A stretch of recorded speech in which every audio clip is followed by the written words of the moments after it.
يابي شو عم تعمل انت؟ يابي عم بدرس يابي. شو عم تدرس؟ عم بدرس يابي رياضيات. رياضي؟ هلا انت بتعرف تكتب وتقرا؟ لك انا يابي شلون ما بعرف اقرا واكتب؟ منيح منيح. طبعا منيح منيح. اذا نقلتك املا بتكتبها؟ ايه يابي بس شو بدك بالاملاء؟ يابي الزعيم امبارح اجتمع معي وبلغني انه لازم بلغ رساله لابو جعفر تبع السوار ايه يابي. انه الفرنساويه بدهم يهجموا على الحاره يوم الاربعاء، هو لازم يكون قبل بساعتين، نهار الاربعاء هون، وانت بتعرف انه ابوك خرطي والحاره مدروسه فرنساويه يروحوا يخرطوني رصاصه، لذلك عم فكر نقلك كلمتين وتاخذه انت لابو جعفر، ما حدا بيعرفك انت. ايه يابي ايه حاضر حاضر يابي. توب. بسم الله.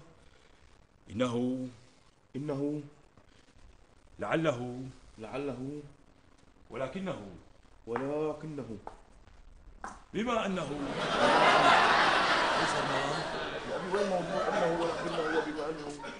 ايه هلا فايتين على الموضوع. اكتب. يلا يابي. اجتمع الزعيم الزعيم بأبو حدو بأبو حدو وأخبره بأن الفرنساوية سوف يهجمون على الحارة الفرنساوية سوف يهجمون على الحارة والمطلوب منه هو وزلمه أن يأتون إلى الحارة قبله للفرنساوي، يعني يوم الأربعاء. يابي بس الأربعاء الهمزة من فوق ولا من تحت؟ شو ايه؟ يعني الأربعاء الهمزة من فوق ولا من تحت؟ الأربعاء الهمزة الأربعاء خلاص خليه يجي يوم الخميس.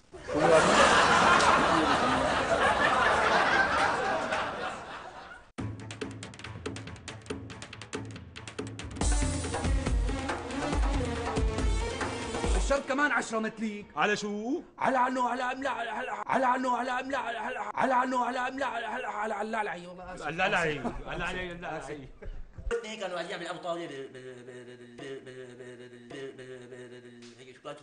بالقهوه. قهوه ما عم يتذكر. ايه يابي.